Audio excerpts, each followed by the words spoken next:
அனைவருக்கும் வணக்கம்.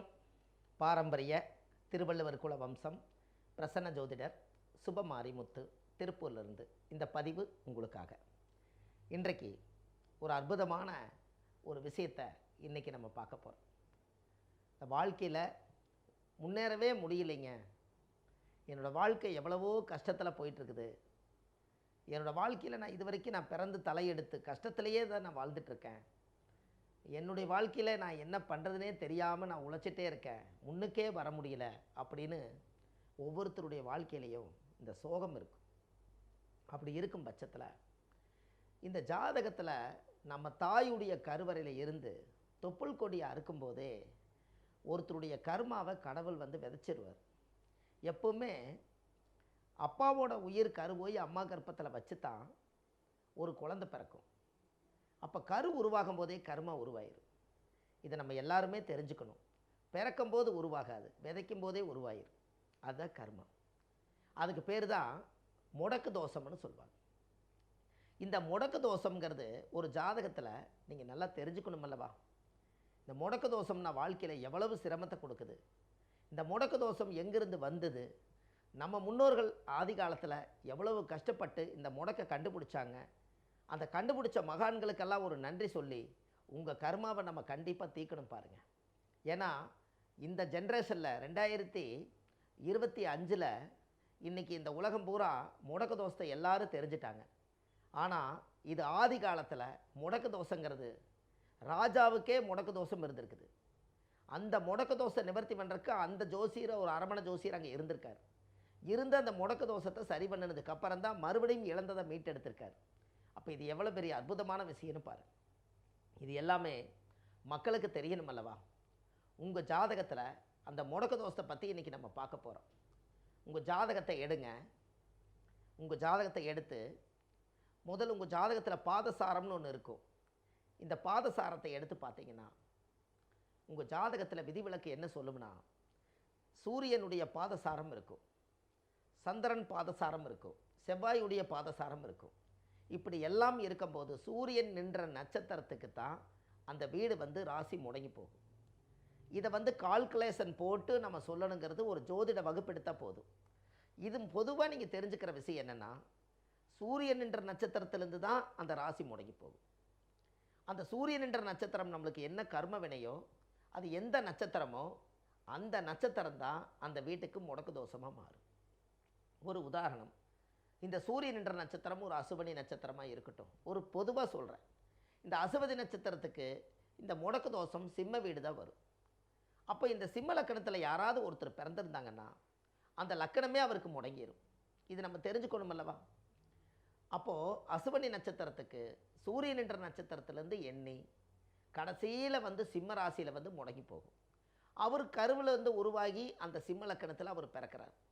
இந்த சிம்ம லக்கணத்தில் அவர் பிறந்ததுக்கப்புறம் கடைசியில் பார்த்தா லக்கணமே முடங்கியிருக்கும். ஜாதகத்தில் கிரக அடைவுகள்லாம் சிறப்பாக இருக்கும். நீங்கள் பாருங்கள், ஜாதகத்தில் கிரக அடைவு அவ்வளோ அற்புதமாக இருக்கும். எப்படி இருக்குன்னா, கிரகங்கள் கிரக சேர்க்கை இருக்கும், ராஜயோகம் இருக்கும், ஜாதகத்தில் தொழிலில் நல்ல பெரிய லெவலில் அனுபவம் இருக்கும், முன்னோர்களுடைய ஆசீர்வாதம் வாங்கின ஜாதகமாக இருக்கும். அனைத்தும் இருந்தும் லக்கணம் முடங்கியிருக்கும். இந்த லக்கணம் முடக்கு தோஷம் ஆயிடுச்சுன்னா அவங்க வாழ்க்கையில் எல்லா திறமையுமே முடங்கிருமே. முதல்ல அந்த ஜாதகர் என்ன தவிப்பார், இதை நம்ம தெரிஞ்சுக்கணும் அல்லவா? கொஞ்சம் நஞ்சமாக அவருக்கு உள்ளத்தில் அழுகிறது, வெளியே சிரிக்கிறது, தன்னோட வேதனை தனக்குள்ளேயே மூடி வச்சுட்டு இன்றைக்கி சரியாயிரும் நாளைக்கு சரியாயிருன்னு அவரவே வேஷம் போட்டு வாழ்ந்துக்கிட்டே காலத்தை கழிச்சிருவார். வெளி உலகத்துக்கு கௌரவத்துக்கு வாழ்ந்துட்டுருப்பார். இந்த லக்கணம் முடங்கிருச்சுன்னா அவருடைய திறமை முடங்கிடும். திறமை முடங்கிட்டால் வருமானம் வராது. வருமானம் வர்றதுக்கு முதல்ல இந்த உடம்பு ஒத்துழைக்காது, உழைக்க முடியாது, சிந்திக்க முடியாது, செயல்பட முடியாது. என்னமோ அன்றாடம் பொழுது போகும். ஆனால் அந்த முடக்கு தோஷம் அந்த பூர்வ ஜென்மத்தினுடைய அந்த கர்மவினை கரெக்டாக அவரை லாக் பண்ணிடும். அதை லாக் பண்ணிருச்சுன்னா அதிலிருந்து அவருடைய வாழ்க்கையே பிரச்சனையாக தான் இருக்கும். அந்த மூதாதிகள் எல்லாம் அந்த காலத்தில் அப்படி எல்லாம் சேகரித்து வச்சுருக்காங்க, பாவங்களை சேகரித்து வச்சுருக்காங்க. யாருக்குமே ஜாதகத்தில் லக்கணம் முடக்கு தோஷம் இருந்தால் அதை நீங்கள் பெருசாக எடுத்துக்காதீங்க. அந்த ஜாதகத்தில் ஒரு விஷயத்தை நான் உங்களுக்கு சொல்லி கொடுத்துட்டு போகிறேன். இந்த முடக்கு தோஷம் ஜாதகத்தில் நம்மளோட முன்னோர்களுடைய வம்சாவளியிலேருந்து வந்தது தானே. அப்போ தாத்தாவுடைய சொத்து பேரனுக்குன்னா தாத்தாவுடைய பாவமும் பேரனுக்கு தானே. அப்போ ஆதி காலத்தில் அவங்க முன்னோர்கள் செய்த பாவத்தை எல்லாம் அவருக்கு ஒரு அப்பா பிறந்திருப்பார், அப்பாவுக்கு ஒரு மகன் பிறந்திருப்பார். இதுதான் பேரனாக மாறுது. அந்த பிளட் ரிலேட்டிவாக அந்த கர்மா தொடர்ந்து வந்து பிறக்கும் ஜாதகத்தில் லக்கணம் முடங்கிருச்சுன்னா, நான் பிறந்த குழந்தைக்கு முடக்கு தோசை வருதுன்னா இது எப்படி சாத்தியம்? அவங்களோட கர்மாவை இந்த குழந்தை சுமந்துட்டு இருக்குதுன்னு அர்த்தம். அப்போ இதெல்லாம் வாழ்க்கையில் தேட கிடைக்காத செல்வம் அல்லவா? நம்ம முன்னோர்கள் அந்த காலத்தில் இந்த முடக்கு தோஷத்தை அறியாமலே தெரியாமலே காலத்தை ஓட்டிட்டாங்க. நம்ம ஜாதகத்தில் ஏதோ நவகிரகங்கள் வாழ்ந்துட்டு இருக்குது. இந்த நவகிரகத்தால் நம்ம காலத்தில் என்னமோ தலையில் என்னமோ எழுதியிருக்குது, அதன்படி தான் நடக்குன்னு தனக்குள்ளேயே ஆறுதலை சொல்லிட்டு மாறுதல் இல்லாமையே வாழ்ந்துட்டாங்க. ஆனால் அந்த முடக்கு தோஷத்தை இன்னைக்கு கண்டுபிடிச்சா சூரியன் என்ற நட்சத்திரத்துக்கு தான் அந்த ராசி முடங்கி போகும். சூரியன்னா அப்பா, அப்பாவோட உயிர் கருவோய் அம்மா கர்ப்பத்தில் வச்சுத்தானே ஒரு குழந்தை பிறக்கும். அப்போ கரு உருவாகும் போதே கர்மா உருவாயிரும். இது பிறக்கும்போது உருவாகாது, விதைக்கும் போதே உருவாயிரும். அப்போது ஒரு ஆணும் பெண்ணும் வாழ்ந்துட்டு இருக்கிறாங்க, ஒரு தாம்பத்திய சந்தோஷத்தில் வாழ்கிறாங்க, மாதத்தில் எத்தனையோ நாள் சந்தோஷமாக வாழ்கிறாங்க, வருஷத்தில் எத்தனையோ நாள் சந்தோஷமாக வாழ்கிறாங்க. அவ்வளவு நாள் சந்தோஷமாக வாழ்ந்ததில் எல்லா நாளுமா தனக்கு கரு உருவாகுது? என்னைக்காவது ஒரு நாள் கடவுள் நினச்ச அன்னைக்கு கரு உருவாகுது. மனிதன் நினச்ச அன்னைக்கு கரு உருவாகாது, கடவுள் நினச்சா கரு உருவாகும்.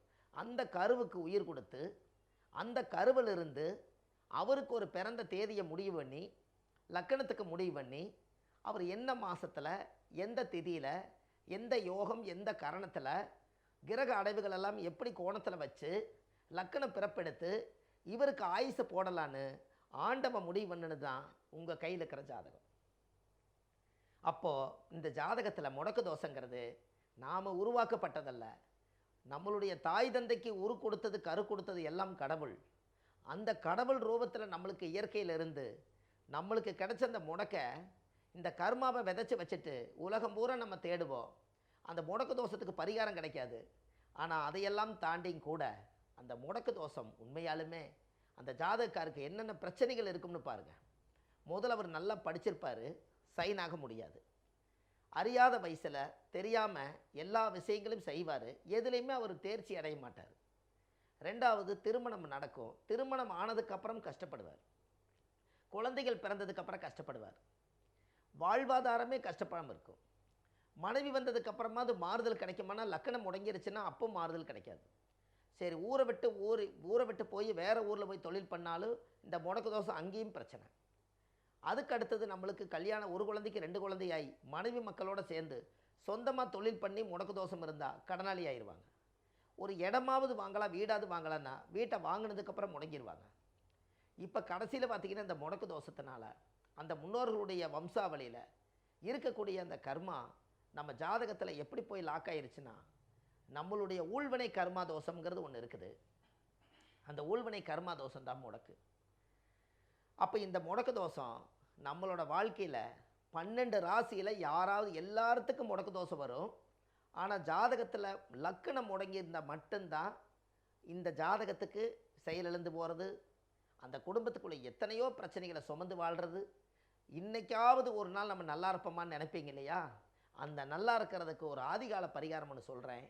இந்த லக்கண முடக்கு தோஷம் இருக்கிறவங்களுக்கு கண்டிப்பாக நீங்கள் ஒரு கோவிலுக்கு போயிட்டு வாங்க, அந்த முடக்கு தோசை கண்டிப்பாக நிவர்த்தி ஆகும்.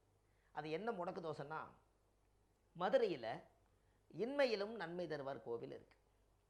இந்த மதுரையில் இன்மையிலும் நன்மை தருவார் கோவிலில் மோட்ச விளக்கு ஏற்றுறது அந்த கோவிலில் பாரம்பரியமான விசேஷம். எதுக்கு மோட்ச விளக்குன்னா, அந்த காலத்தில் கொள்ளி வைத்தோர், குடமுடைத்தோர், குளிமேட்டுக்கு மண்ணு தள்ளினோர், வாக்கரிசி போட்டோர், இறை எடுத்தோர், மொட்டை எடுத்தோர் அனைவருக்கு தீட்டும்பாங்க. அத்தனைக்கும் சேர்த்து அந்த ஆத்மா சாந்தி ஆகலைன்னா அந்த ஜீவனுக்கு மோட்ச விளக்கு வைக்கணும். அது எங்கே வைக்கிறதுன்னு தெரியாது. ஆதி காலத்தில் மதுரையில் இன்மையிலும் நன்மை தருவார் கோயிலில் காலங்காலமாக மோட்ச விளக்கு ஏற்றுறாங்க. இந்த மதுரை மீனாட்சி அம்மன் கோவிலுக்கு 700 வருஷத்துக்கு மூத்ததான் மதுரையில் இன்மையிலும் நன்மை தருவார் கோயில். இத்தனை காலமாக தெரியல. நாம் இந்த சேனல்களில் நிறைய சொல்லி இன்றைக்கி அந்த கோயிலுக்கு ஒரு 1000 பேர் 2000 பேர் தினமும் போய் மோட்ச விளக்கு ஏற்றுறாங்க. அந்த கோவிலில் போய் உங்கள் ஜாதகத்தை எடுத்து கொண்டு போய் அந்த சிவலிங்கம், அந்த கடவுள்கிட்ட இன்மை நன்மை தருவார் கோவிலில் இருக்கக்கூடிய சிவலிங்கத்துக்கிட்ட பாதத்தில் வச்சு சாமிக்கு தேங்காய் பழம் பூ மாலை கல்கண்டு வச்சு அர்ச்சனை பண்ணி அந்த கோவிலில் போய் மனசார 1 மணி நேரம் உட்காந்து என்னுடைய கர்மெல்லாம் குறையணும், என் முன்னோர்கள் செய்த பாவமெல்லாம் தீரணும், என்னோட வாழ்க்கையில் இனிமேல் நல்லா வெளிச்சத்துக்கு வரணும், எனக்கு தொழில் விருத்தியாகி, குடும்ப விருத்தியாகி, மனை விருத்தியாகி, மாங்கல்ய விருத்தியாகி, என் ஆயுள் ஆரோக்கிய ஐஸ்வர்ய விருத்தியாகி, நான் இந்த பிறப்புக்கு இந்த பூமியில் நான் பிறந்துட்டேன், எப்படியாவது இந்த சமுதாயத்தில் நான் நல்ல ஒரு மனிதனாகவும் ஒரு மாமனிதனாகவும் வாழணும்னு சொல்லி அந்த இன்மை நன்மைதர்வார் கோயிலில் போய் நீங்கள் சாமி கும்பிட்டு கோவிலை ஒரு 3 முறை சுற்றி வாங்க. கொடிக்கம்பத்து கட்ட சரணாகதி அடைஞ்சு கடவுளுக்கு ஒரு நமஸ்காரம் செய்யுங்க. இது எல்லாம் பண்ணி இந்த முடக்கு தோஷத்துக்கு அந்த ஜாதக கோயிலில் போய், இன்னமும் சொல்லப்போனால் அந்த கோவிலில் வசதி இருக்கிறவங்க ஒரு சகசரநாம பூஜை பண்ணுங்கள். அந்த கோவிலில் ரொம்ப விசேஷம், அது சகசரநாம பூஜை பண்ணுறாங்க. சகசரநாம பூஜைனா சில பேர்த்துக்கு என்னன்னு தெரிய மாட்டேங்குது, அதை நீங்கள் நல்லா தெரிஞ்சுக்கணும் அல்லவா? சகசரநாம பூஜைனால் உங்களோட கஷ்டத்தை எல்லாம், உங்கள் நட்சத்திர ஜாதகத்தை எல்லாம் கொண்டு போய் சாமி பாதத்தில் வச்சு 1008 முறை மந்திரத்தை சொல்லி, இன்னாருடைய குடும்பத்துக்கு நீங்கள் ஒரு அருளாசி கொடுக்கணும்னு சொல்லி 1008 முறை சகசரநாம பூஜை பண்ணி, அந்த பூஜையினால் அவர் வெற்றி ஆகிறதுக்கு பேர் தான் சகசரநாம பூஜை. இதெல்லாம் பண்ணிங்க. வசதி இல்லாதவங்க தேங்காய் பழம் போதும், வெத்தலைப்பாக்கு, ஒரு கல்கண்டு, சாமிக்கு ஒரு மாலை, இதை வச்சு 3 முறை வலமுறை சுற்றி வந்து சாமிக்கு இதை அர்ச்சனை பண்ணி கும்பிட்டுட்டு உங்கள் ஜாதகத்தை ஆசீர்வாதம் வாங்கிட்டு வாங்க. வாங்கிட்டு வந்த நாளில் இருந்து அந்த கடவுள்கிட்டேருந்து உங்கள் ஜாதகம் போனதுக்கப்புறம் புது பிறவி எடுத்து இந்த பூமியில் வாழ போகிறீங்க. அதுக்கப்புறம் உங்களுடைய வாழ்க்கை எப்படி இருக்குன்னு பாருங்கள், அசுர வளர்ச்சிக்கு வந்துடுவீங்க. அப்போ தான் நீங்கள் நினைப்பீங்க, இத்தனை நாளாக இந்த முடக்கு தோஷத்துக்கு இந்த கோயில் நம்மளுக்கு தெரியலையே. இன்றைக்கி அவங்க சொன்னதுக்கப்புறம் சுபமாரிமுத்துன்னு ஒருத்தர் வந்து இந்த யூடியூப்பில் சொன்னார். அதுக்கப்புறம் இந்த கோயில் போயிட்டு வந்து இன்றைக்கி நல்லா இருக்கிறேன்னு அங்கிருந்து நீங்கள் ஒரு ஆன்மை என்னை வாழ்த்துவீங்க பாருங்கள். அதனால் நானும் நல்லா இருப்பேன். நீங்கள் போய் நல்லா இருக்கணும், அப்போ தான் நம்ம நல்லா இருப்போம். அப்போ அது வழிகாட்டுறதுக்கு ஒரு ஜோதிடர் வேணும், அதுதான் பாரம்பரியம். அப்போ இது எல்லாம் தான் இந்த உலகத்தில் ரொம்ப அற்புதமான விஷயம் என்று சொல்லி, இது எல்லாமே இந்த ஆதிகால பரிகார புத்தகத்தில் கொடுத்துருக்கேன். இந்த ஆதிகால பரிகார புத்தகம் இந்த கீழே போயிட்டு இருக்கிற நம்பருக்கு கால் பண்ணிங்கன்னா 2 நாளில் வீட்டுக்கே உங்களுக்கு டோர் டெலிவரி வரும். சரிங்களா? ஏன் அப்படின்னு கேட்டிங்கன்னா 1736 பரிகாரம் கொண்ட ஆதிகால பரிகார புத்தகத்தை கொடுத்துருக்கேன். A4 சைஸு பெரிய புத்தகம். இது எல்லார் வீட்லேயும் இருக்க வேண்டிய புத்தகம். ஆதிகால பரிகாரங்கள்னு கொடுத்துருக்கேன். இந்த புத்தகத்தை நீங்கள் கண்டிப்பாக வாங்கி படிங்க. நம்ம ஜோதிடம் பார்க்குறோம். சென்னையில் வடபழனியில் முருகன் கோயிலில் தெப்பக்குள வாசலையே நம்ம ஜோதிட அலுவலகம் இருக்குது. அங்கே கீழே போயிட்டு இருக்கிற நம்பருக்கு கால் பண்ணிங்கன்னா சனிக்கிழமை, ஞாயிற்றுக்கிழமை, திங்கக்கிழமை நம்ம ஜோதிடம் பார்க்குறோம். மற்ற தினங்கள் நம்ம திருப்பூரில் ஜோதிடம் பார்க்குறோம். இது எல்லாம் பார்த்து எல்லா மக்களுக்குமே ஒரு மனசார இந்த இன்மையிலும் நன்மை தருவார் கோயிலுக்கும், விஸ்வாமுத்திர கோயில் திருநெல்வேலி மாவட்டம் கூடங்குளம் விஜயாபதி விஸ்வாமுத்திர கோயிலுக்கும் மாதம் மாதம் பௌர்ணமி அன்னைக்கு எல்லா மக்களையும் கூட்டிகிட்டு போகிறோம். நீங்கள் கீழே போயிட்டு இருக்கிற நம்பருக்கு கால் பண்ணிங்கன்னா இந்த கோவிலுக்கு போகிற வழிமுறைகளும் இந்த யூடியூப்பில் வரக்கூடிய அந்த புத்தகம் ஆதிகால பரிகார புத்தகமும் உங்கள் வீட்டுக்கே வந்து சேரும் என்று சொல்லி, பாரம்பரிய திருவள்ளுவர் குல வம்சம், அதாவது நம்மளோட வாழ்க்கையில் நீங்கள் தெரிஞ்சுக்கணும், நம்ம முன்னோர்கள் வாழ்ந்தது. நம்ம எல்லாருமே இந்த நம்பரை தேடுறாங்க, மக்கள் வந்து நம்பரை தேடுறாங்க. இந்த நம்பர் நம்மளுக்கு தெரியணும் அல்லவா? அதனால் நீங்களே டைரியில் குறித்து வச்சுக்கோங்க. என்றைக்காவது ஒரு நாள் உங்களுக்கு தெரியாத ஒரு விஷயத்துக்கு ஜாதகம் பார்க்குறக்கு ஒரு நாள் இந்த நம்பர் உங்களுக்கு உதவும் என்று சொல்லி 9655715555 9449951573 இந்த நம்பருக்கு கால் பண்ணுங்கள். இது இல்லாமல் கீழே அந்த நம்பர் இருக்கும்.